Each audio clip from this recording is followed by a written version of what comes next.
Hammaga salom do'stlar. Bugungi obzorimizda Wuling Starlight 730 avtomobili bo'ladi. Ushbu avtomobilimiz to'liq elektr avtomobil. Ushbu avtomobilimiz to'liq zaryad bilan 500 km masofani bemalol bosib o'tadi.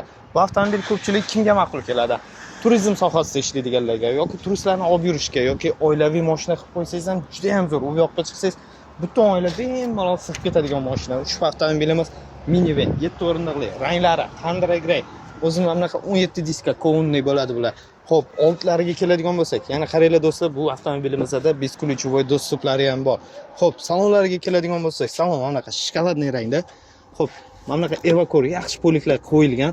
И также avtomobilimizda 6 silinli elektronli konditsionerlari juda ham yaxshi ishlaydi. Akustikalariga gap yo'q. O'zini monitori, беспроводной zaryadka deysizmi, nima kerak bo'lsa hammasi bor. Mashina juda ham yumshoq. Bemalol pastdagi raqamlarga aloqaga chiqasizlar. Mashina narxini sразу aytib ketaman. 26500 narxi.